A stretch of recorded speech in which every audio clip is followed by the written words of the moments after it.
ഈ പാർസലൊക്കെ നമുക്ക് ആൾക്കാരെ വിളിച്ച് പറയാണ് പാർസൽ എങ്ങനെ നമുക്ക് ഇതിനകത്ത് മാനേജ് ചെയ്യാന്നുള്ളതാണ്. ഇപ്പൊ ഒരാൾ പറയുന്ന നമുക്ക് കടായി ചിക്കൻ 2 പാർസൽ വിളിച്ച് പറയുന്നു, 2 കടായി ചിക്കൻ ചില്ലി പ്രോൺ ഇത് പറഞ്ഞു, എന്നിട്ട് സേവ് ചെയ്യുന്നു.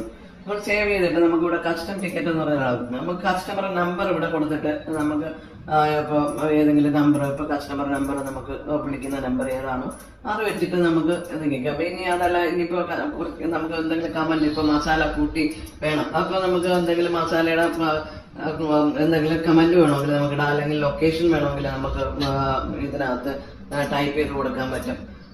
അത് വേണമെങ്കിൽ നമുക്ക് കീബോർഡും ഒക്കെ ഇതിൽ ഉപയോഗിക്കാൻ പറ്റുന്നതാണ്. അങ്ങനെയുള്ള സിസ്റ്റമാണ്. അപ്പൊ എന്നിട്ട് നമ്മൾ സേവ് ചെയ്ത് കൊടുക്കുക. ഇപ്പൊ നമ്മൾ കസ്റ്റം ടിക്കറ്റ് ജനറേറ്റ് ചെയ്ത് നമുക്ക് ആ കൊടുത്ത നമ്പറും അതിനൊക്കെ നമ്മൾ എന്താണോ കമന്റ് ഇട്ടത് അതെല്ലാം കൂടി വെച്ചിട്ട് നമുക്ക് പ്രിന്റ് വരും. അതിനൊക്കെ നമുക്ക് ഫോൺ വഴി നമുക്ക് ഓർഡർ എടുക്കാൻ പറ്റുന്നതാണ്. ഇപ്പൊ വെയിറ്റർക്ക് ഓർഡർ എടുക്കാനായിട്ട് ഇപ്പോൾ ഒന്നിൽ കൂടുതൽ ഡിവൈസ് കണക്ട് ചെയ്തിട്ട് നമുക്ക് ഇത് ചെയ്യാൻ പറ്റുന്നതാണ്. നമുക്കിത് ഐറ്റം തന്നെ നമുക്ക് ഇവിടെ കാണാൻ പറ്റും. ഇപ്പൊ നമുക്ക് ഓർഡർ എടുക്കാനാണെങ്കിൽ ഇപ്പൊ ഫിഷ് മലബാർ ചിക്കൻ, അത് കോഫി, എഗ് ബിരിയാണി നമ്മൾ ഓർഡർ എടുത്തു, എന്നിട്ട് സേവ് കൊടുത്തു കഴിഞ്ഞാൽ ഇപ്പൊ നമുക്ക് ടേബിൾ ഇവിടെ കാണാൻ പറ്റും. എന്നിട്ട് നമുക്ക് ഏതിപ്പോ ടേബിൾ 4 ആണ് സെലക്ട് ചെയ്ത് നമ്മൾ ടേബിൾ 4ലേക്ക് നമുക്ക് എന്തൊക്കെ ഐറ്റം ഉണ്ടെന്ന് നമുക്കിവിടെ പ്രിന്റ് വരും. ഇതേ സെയിം ടൈം നമ്മൾ ക്യാഷിലിരിക്കുന്ന ഇപ്പോൾ സിസ്റ്റത്തിൽ നോക്കിയാലും നമുക്കിവിടെ കാണാൻ പറ്റും.